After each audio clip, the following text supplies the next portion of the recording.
Hello, hello, Colourwerx peeps. This is Friday, November 13th. I'm Linda, and Carl's at the controls over here. We're Colourwerx Designs, and guess what day it is? It is...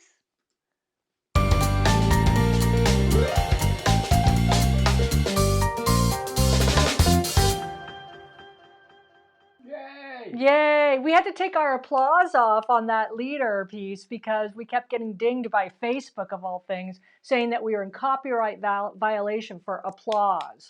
So we took it off. So that's why there's no applause now, but we'll applaud ourselves. Yay, it's Fab Friday. It's episode number 22. It's so great to have you guys here. It's great to see you again this week. If I can say that in quotes, see you. We've been busy in our kitchen remodel. Carl's been busy coming up with a fabulous tutorial today, talking about how to design a block with some inspirational tools he picked up at museums from Professor Ted Noose, and he'll talk about that in a minute. They make great Christmas gifts. I'll add that too when he shows you what his little inspirational color games are all about. And let's see what else is happening in the Colourwerx Design House. We've been busy. We're secret sewing for our friends at Island Batiks, so I really can't show you anything I'm working on. But let's see who's checking in from where. I see we have everybody checking in from where. Pat. Hello, Pat from Pinehurst. Hope that you are drying out. I hear you had torrential rains there in North Carolina, so I hope everybody is safe and sound and drying out from all that rain. And Nedra looks like she's checking in from Arizona. Hello, Nedra. Anybody? Trudy. Trudy from Naples. Beautiful Naples. Hope you're drying out too. Hope you didn't get hit with any storms. Nancy's coming in from Indiana. Hello. It's great to have everybody here. And of course, Kim. Hello, Kim. How are you? And Lynn is checking in from New Mexico. So all around the country today, I hope everybody's weather is treating you right. We are moving into winter. It's very cool here in the desert. It's actually quite chilly, which is always nice because the days are warm, but the nights are very chilly. So we actually do have quilts out on the bed now and things like that. So it's great. So I want to talk a little bit. If we're streaming good. Oh, are we streaming well? I just want to check in if we're streaming well. Just somebody let us know if we're streaming well. So let's check in with the cactus cam. I don't think anything's going on. There's a quiet day on the golf course. We have had lots of golfers, but no. It's a white flag day, whatever that It's means. a white flag day at the hole. I don't know what that means. I'm sure it doesn't mean surrender. It's just white, a white oasis flag out there for some reason. Let's give away our $10 Colourwerx gift card from last week. You know, the question was, what was your favorite holiday song? Because we did the, I think we did the Tipsy Trees. God, it seems like ages ago when we did this. So I think it was the Tipsy Tree tutorial, which was a Christmas tree free pattern. So if you didn't check in last week, go back and check last week's episode, which was episode number 21 for the Tipsy Tree tutorial, and the pattern is attached in the description of that video that you can download for your quilting enjoyment and holiday enjoyment. But last week's question was, what was your favorite holiday song? And the winner of the $10 Colourwerx gift card is Donna Hunt. Congratulations. You are this week's random thingamajizer $10 Colourwerx gift card winner. So I will get you that gift card via email. Let's see, everybody is checking in still. Joy, hi from Iowa. Iowa. Sorry, I was going to say Ohio, and that was wrong. Sorry. Hi, Susan. Thank you for checking in. And Carl's going through. Mary Harlow from Santa Margarita. Oh, that must be beautiful. Streaming and well. Yes, thank you, Nedra, for letting us know that everything is streaming well. So I want to talk, before Carl does his thing, I want to talk about the quilt behind me. This is our Mod Blossom quilt. Daria mentioned that. What a beautiful quilt behind you. Yes, Daria, let me tell you. So this is our Mod Blossom quilt. Carl actually designed this quilt. We don't usually design. And he sewed it. Well, he sewed it, yes, but we don't actually design together. And that's, some people think that we work very closely designing quilts together. We do. We work 24/7 together, but we don't necessarily design together. He has his aesthetic, I have mine, and we work kind of separately from each other, and then we come together to look at each other's patterns and give each other critique. So Carl designed this pattern. This is his pattern. It's called Mod Blossom. It's all pieced. It's not paper pieced. It's fat quarter bundle friendly. You only need 18 fat quarters plus about 3 yards for the background. And why this is hanging up behind me is because it just returned from a countrywide tour of all the quilt shops with our friends at Island Batiks. They do trunk shows, and this was our signature collection called Jewel Box Basics. And this and many other quilts that we did for them in the same collection of fabrics went touring around to all the quilt shops. And the other one that returned was, oh yes, it's the favorite, Modfish. Modfish, the original, came back, and so I'm super excited to have this back because it is actually one of my favorite patterns. So Modfish is back in the house, so I wanted to show that to you all in case you wanted any of these patterns, which are in our shop.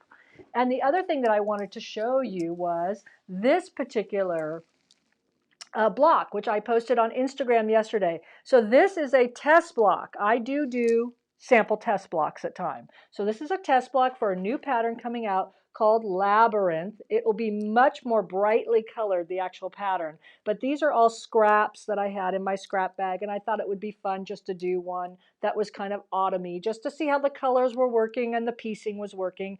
And I'm very pleased, I might say, and happy to report that all of my measurements were correct the first time go around, which is always a plus. And that means that I get to get on with secret sewing this afternoon for Island Batiks with all the beautiful batik fabrics that they sent me to do this new pattern in. The new pattern will be coming out at the end of the year.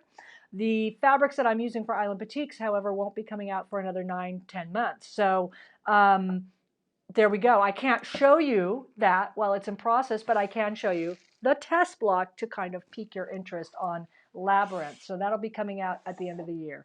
So let's see where we're moving on to next. Are we checking in with more people? From Australia. Australia. It's 4 a.m. I'm going to, Lenore, I think. Is that right? I didn't want to mispronounce your name. Norris. Well, it says Lenore. And I think it's 4 a.m. in Australia. 4 a.m.? Why are you watching us at 4 a.m., Lenore? Oh my goodness. Thank you for getting up so early and watching us. That's nice. And Daria is checking in. Oh, I need that pattern. Yes, Mod Blossom right back there, and Modfish was the one I just dropped on the floor. Anybody else before Carl starts? Looking forward to seeing. Yes, it's a beautiful quilt design, and it's a nice, easy block, but it's all based on fabric combinations, meaning you're going to see it when it comes out in December. The color kind of moves throughout the quilt, and it's based on how you combine all your 12 fabrics. It only takes 12 fabrics and then background material. So Daria has another question. Where is Island Batiks located? Daria says Island Batiks is located down in Carlsbad. Carlsbad. Thank you, Carl. Thank you, Carl. There you go. Carlsbad, California, which is down near, below San Clemente, above Escondido, above San Diego. So it's in that area of San Clemente Beach and Carlsbad, and I'm trying to remember Oceanside. Yeah. It's above Oceanside. So they get to live in beautiful Carlsbad, California, and we go down and visit them periodically because it's only about an hour drive from Palm Desert. Okay. But the fabrics are all printed in Indonesia. Yeah, their fabrics are all printed in Indonesia and Bali and all these other places. So it's a wonderful company to work for. And if you can, many of the quilt shops in Southern California and in the West Coast actually carry their fabrics, as well as East Coast. They're international. So look for Island Batiks at your local quilt shop. They do some beautiful, beautiful fabrics. And I might add, the pumpkins, if you like all these fabrics that are in here, this collection is actually not going to hit the stores, I believe, until March or April of next year, the pumpkins that you see in the middle. I'm giving you a little sneak peek because that was in my scrap basket. So. And Dara's asking, is this a retail store? No, it's a manufacturer. No, Island Batiks is not a retail store, so you can't go down there and buy directly from them. You can only do that if you are a wholesale, like a quilt shop, or have a wholesale account with them.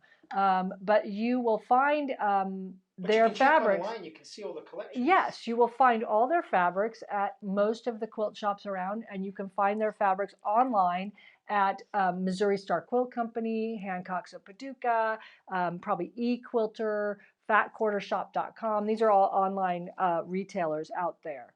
Okay, is Carl ready? Susan No, from France. Susan. Very international today. Hello, Susan from France. Nice to have you checking in. Wow, we have Australia and France. This is a very international show. So without further ado, I'm going to let Carl get started because it's not a lengthy tutorial, but he's going to have to explain. And so he's going to do his design a block tutorial. He's going to show you some games. He's going to show you. These are things that he picked up. They're actually going to make great gifts for Christmas. So if you have color lovers in your family, meaning they love color, or you want to find some unique gifts for quilters this Christmas, you might want to check out what Carl's talking about. It's from Professor Ted Noose, who was an architectural professor, and he designed these things called color game or color game cards. I'm not. I'm letting you get to the overhead. So go to the overhead. There he goes. Get started. Okay, it is Friday the 13th, isn't it? Yes, it is. So we could have some hiccups. Okay. So here we go. So this is graph paper. This is not the stocking stuffer, just to let you know. This is just some background here. It could be the stocking stuffer. It could be, but anyway, it's not. So what I want to show you is this little package here. It's called Color Game, as Linda said, by Ted Noose, who was an architect, but he loved the use of color and shapes. And what he did, he created this series of card games, as he called them. And let me explain what they are. Get them out the package here. His website is on the bottom there. Yeah, and I found these at the Paul Getty Museum. So you can find them at your local museum, or you can get them direct from his website. And what these are, and why I loved them and picked them up, because I thought, wow, what a great way to design blocks. They weren't meant to design quilt blocks, but if I just space them out like this for you, and just show you what these cards are. These are die-cut cards in different colors. He actually made this because he wanted to explain color. I'll just put some of these to the side. We don't need all these out right there. So what he did, he had these cards made, cut out, and he wanted you to explore color by adding cards on top of each other to see what colors do with each other. Just like that. Like that. Let's see, maybe he goes on the blue there. And we got this red one here. Maybe the red one goes over there too. Let's see that. So this was the idea. You get to play with these cards just like that. Just for fun. Exploring color. Changing them around. I can take this one off here. I can put that one over here. See what it does. But if you can see what I'm doing when I'm doing this, I'm kind of creating quilt block shapes. Carl sounds far away. Oh, is that microphone not working again? You need to get closer to yourself. Am I hearing me now? I don't know. I don't know. Anyway. Mary said Carl sounds not far away. Okay, I'll speak up now. Okay, so we got Friday the 13th. So here we go. So basically these cards were just to play around with them. And Linda's playing around with me right now. I'm playing around with your microphone there. Okay, it's a good job we're not on camera putting my hands and cards. Anyway, so moving on very quickly now. So this is what you do. You just interchange the cards to get expressions of color and see how color works with each other. That was the original idea. And within the pack, he's going to give you a bunch more cards explaining how color works, just like we do. All the little characteristics, all the schemes and themes, even a little color wheel he puts in there. He gives you more information on light and dark, how you use them colors, the effects of light on color, and all that kind of good stuff. So he is a real color genius. He was an architect, but he loved color, which is like I do too. And in fact, there's a series of these cards also include architecture with abstract designs, but I won't show you them because they're more if we're doing an art quilt, we can use those. But anyway, moving on very quickly now because I seem to be waffling a little bit here. So what I did, I'm going to take these off the table right now as I explain to you what they were. And I'll show you my inspiration because these are very great inspirational cards. So I pulled out 4 cards from the pack just to show you how I use them. So I've got these 4 cards right here. As you can see, against the white background themselves, they make a quilt block. You just have to interpret what that block's going to be. But as I start adding these to the blocks, like that, creating shapes and sizes, I start to create patterns in the background. And that's what I'm looking at. If I flip that one around. And that's what I'm looking at in the background. I'm looking at these patterns in the background, thinking they could be quilt blocks. There's my inspiration. So how do I get from here to where I want to go? Well, first of all, I decided, let me try some different color combinations. So I like this one here. And the cards are not quite square, so you have to kind of shuffle them around. So that was a combination, and this was a combination right here. That was where I chose to start working with for my designs. As you can see, there's a lot more going on in this one than this one. This is a little simpler than this design right here, but the process is the same for each one I did. So the first one I did was this one right here. And the way I start is I took this as my inspiration, and am I in the center there, Linda? Can we see that? Yes. I did my inspiration just with a pencil and some markers. I sketched this out, not to scale, just very roughly. I started in the middle thinking, what does that block look like in the middle to me? Well, it's like there's a cross in there with some corner pieces. Okay, so I sketched that. I then sketched the outside edge. I thought, oh, well, that's that's an edge right in there. And then I decided to look over to this side. And because in quilting, we want things to be equal and even, I looked over here and I thought, well, there's a sequence right there. There's a red, there's the orange, there's the red.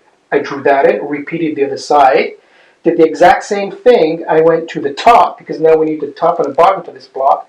And I went up here. And I've already put these in, because it's been taken up from here. So now I've got a white, a red, an orange, a red, and a white. So I drew that up there and did the mimic at the bottom. And then ultimately on the outside was this sashing or whatever.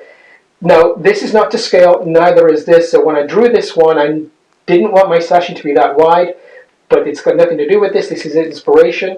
So I made my sashing according to the scale I wanted it to be. I also at the same time decided that these pieces here with the white were repeating. So why didn't I go ahead and make a strip set right here, chop them, and then flip them? That would make it easier. So at the same time, I'm thinking, how am I constructing the block as I'm just sketching out? There's no scale to this block yet. I haven't decided what this block size is going to be. But this is just the start. I might rough in a number, but it doesn't mean that's what it's going to be. So that was that one. Moving on to this one right here, which I'm going to show you going all the way through now, because I preferred this one because it had a bit more detail to it. So here again, same thing, same inspiration. That block's right there. Pencil and paper, rough. Not even to scale, not even thinking about scale. Erase it if it goes wrong. Check what you did. I decided to do something different. Anyway, did the same thing. In the middle, there was a square. On the outside, there was this yellow sashing. Same thing. Sketch it in. I also, if you can see the construction lines, this is the way I would build the quilt too, so I'm doing that. I'm not just willy-nilly putting lines in. I'm thinking about how it goes together at the same time. Come back to this side. Again, we want even top, even bottom. So I've got a white, black, yellow, black, white. Repeated it right there. Repeat it over here. And at the same time, I think, how do I make that unit? So that unit is made up from a white and a black with a yellow stripe. Again, I go down to the bottom, I sketch there and go, look, this is the possible way to make the unit. If I make it that way, it doesn't really matter, but it's a possible way. So I'm thinking as I'm going along doing this. Moving on to the top row and the bottom row here, again, I've already accounted for these white squares. So I'm going to go black, white, black, yellow, black, white, black. And there you go, there's my sequencing. And again, up here, I broke out the sequence as units. This is how it could possibly be made. Did the same at the bottom. Now, if you've noticed, if you're watching very closely, and I did a block down here for a strip set to do that, which was the black, the white, and the black, I could get these blocks here, or these units, to do that. However, if you're looking closely, I could have also done it a different way. I could have repeated these shapes right here, these units, and just added a black either side, which would create the same thing. So now I could say, well, I could make all the units just like this and just add my squares. So that's how I do it. Again, it's not to scale. There's no numbers here for measurements. And you're just using these as inspiration. Inspirations. So the next thing I need to do from here is actually draw the block the way I want it to be in scale. And that's going to be the next phase of the project here. Let me take that out of the way.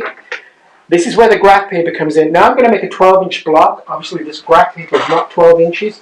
It's hard to find these days, so I just taped two pieces together to give me enough space to draw a 12-inch block.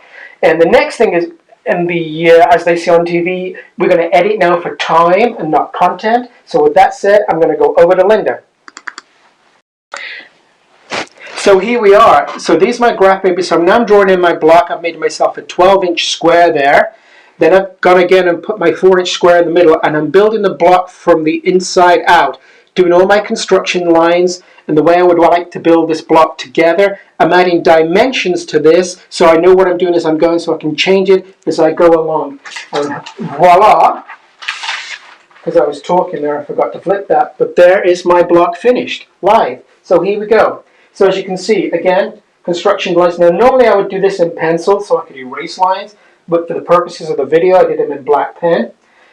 These numbers here represent finished sizes. So every number you see on this page is a finished size. And you're using your graph paper as what? Every square represents? Is a 1/4 inch. Is a 1/4 inch. And you can scale whatever you want to scale. I'm just saying it's easier to do a full-size block is to use a graph paper with a 1/4 inch scale and say that is 1/4 inch scale. Because now I can go in and actually measure these pieces to make sure they are a 4x4 and a 4x1. Now, however, as I mentioned, these sizes I printed on here or written on here are finished sizes. They are not the cut size. Your cut size is going to be 1/2 inch bigger on each dimension than the finished size. So I would now make a table here, or I could write on here saying cut size and finished size. So this is the finish. I would now write cut size of 12.5 by 1. Cut size 4.5 by 4.5. Now most people think, where'd you get the extra 1/2 inch from? Because most people think a cut size is a 1/4 inch bigger all the way around from your finished size. It is. However, that gets complicated when you have to think about that. So I just say your cut size is 1/2 inch bigger on the dimensions that you've got, if that makes sense. So rather than trying to add a 1/4 inch all the way around, just add a 1/2 inch on one side, 1/2 inch on the other. It's the exact same number. Doesn't change. So that's my test block right there. That's my design block. I've got it at this point. I haven't cut any fabric. I haven't wasted any time. I haven't cried because I've just cut my favorite fabric and the sizes don't work. So at this point, I could go and color it in, or I can either go one other method here. This 4-inch block in the middle is, might be too big for me. It might be looking enormous in the quilt. So what do? I go to my graph paper. I make another piece that fits inside. It's 4x4. There's the dimensions. This is now a 4-patch block. And I can see, oh, that's changing the mood of the block. Great. What else can I do? Well, here. Why don't I put a half-square triangle unit in there? Now that adds some dimension to the block. I can take the color from here and bring it up from the sides and give me something totally different in this block. And again, I'm not cutting any fabric. I'm just using graph paper to the same scale. I can do this method with the sides too. If I want to change these dimensions, I just put myself a piece of graph paper, draw my dimensions I want it to look like, and test it before I even go any further. We're going to do a couple more here. Here's a diamond shape right there. And as you see, with the first block I put, it was 2x2. That would be the finished size. I didn't give you a cut size on those. This one I'm giving you a trim size, because these blocks can be constructed in many ways. But the actual trim size is 4.5 by 4.5 and not 4x4, because you're going to need to trim it down to this. And one more coming in, just like that. Ooh. That one is like that. Is like the first block I showed you, that very first block, where this kind of makes a cross in here, and I got these dots right here that were red. So I did one just like that, and I thought, well, that looks pretty good. I like that kind of stuff there. So what's the next step as we're moving along here? So the next step would be I would then go take this block and color it in to see my options on color once I get there. So I'm going back to the original block. And you did that on your computer. This one I did on the computer. So people could draw their graph paper if they didn't want to do it on the computer. I didn't have any special software for this. My voice is cracking.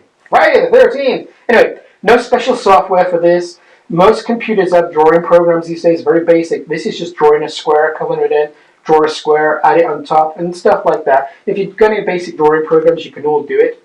So this was the original design that I came up with. Let me show you that one right there.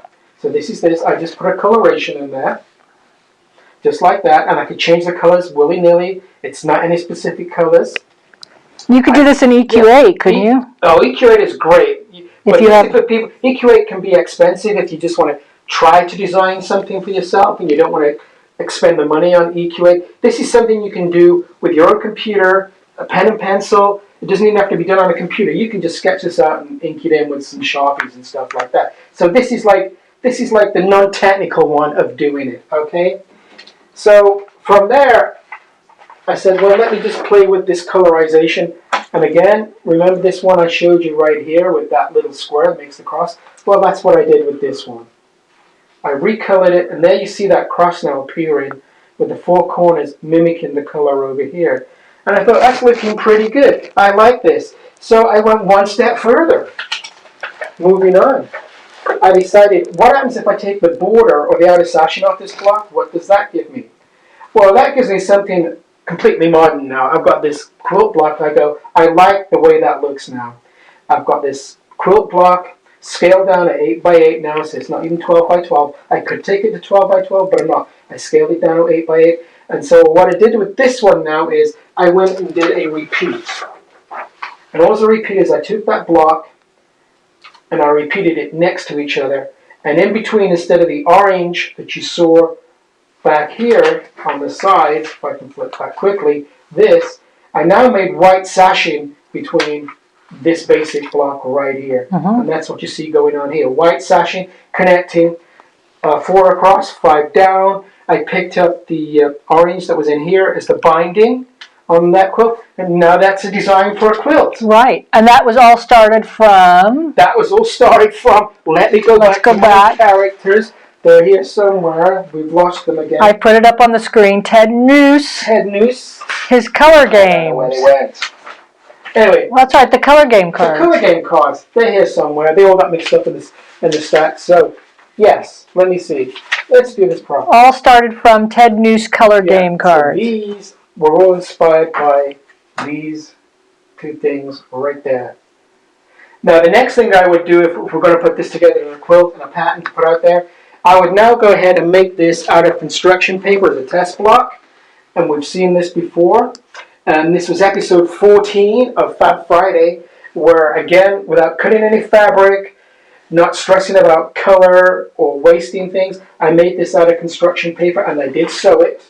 So there's the back. So just like the 1/4 seams, this also checks all the measurements are correct. Without just cutting. like Linda did the sample earlier, where she made out of fabric in the test block, I make mine out of construction paper. Because I just don't like wasting anything. And I like construction paper anyway, so it's great. Anyway, that was my little tip. These little things, these boxes right here, great stocking stuffers. There's a whole series of them, not just the shapes I showed you. That's inspiration for quilt blocks. That was it. Show that architectural one quickly. Oh, okay. That's a nice, that's a nice gift too. It's architectural buildings. And so if you have... want a gift for a grandchild or something like that. These are really fun, or for anybody who likes color, or if you yourself love it. If you Look at that. Designing an art quilt. These are great. These are good. Ted knows. Great architecture. No longer with us, but he was a loved color and loved architecture. Marsha's asking, do we have the color game cards? No, actually, Marsha, we don't. You want to go down to that website down below. I just put it up there. Ted Noose's website. It's Ted, I think naos.com. And he has some beautiful greeting cards as well. There's lots of inspiration on his website, and museums carry them. So if you've got a local modern art museum, you might find them in their gift shop. But if not, go to his website. Just order them there. They're actually about $10, which is amazing. Stocking stuffers, all that good stuff. And hand me that something. Yes, there we go. Okay. Okay. And so where are we going now, Carl? Cactus Camp. Cactus Camp. Friday the 13th. We don't know what we're Anything doing. happening there There's a golfer out there somewhere on his own. on the Cactus Camp? A lonely golfer on the Cactus Camp right there. Really? Is he? Yeah. Really? Oh my. Right. Look, he's going the wrong way. Why is he's going the wrong way? Can they do that? I don't know. Maybe it's the gardener. Anyway, there we go. So that was Carl's tutorial on Design a Block, all inspired from Ted Noose's little color games. And if you go to his website, it's Ted, TEDNAOS.com, tednoose.com. And you look under the color game cards. I think there are 5 or 6 different sets of the block cards that Carl used there. for inspiration for quilt blocks. And then there are a couple architectural block sets. So these are all different sets, and they come in this little thing. But they make great stocking stuffers or Christmas gifts, like I said, for quilters or for yourself, that kind of thing. He has a star set too. So, and a star. So if you like to And do a hunter heart. stars or Mariner Compass stars, things like that, there's a star set. And he's not a quilter. He just is an architect. No, he wasn't. No, he's no longer with us. So there's the color game. There's 5 or 6 different sets of these up there as well. And as you can see on that pack, I just shuffled them around and made another block on the front of that Yeah, pack. look at that. Yeah, there you go. So you just have the to measure it out. possibilities are endless, so to speak. But that's just one of the tools that Carl uses for designing blocks And EQ8. And EQ8. But EQ8 is more expensive than those little It blocks. is, yeah. These are more for color relationships and things like that. And get you started.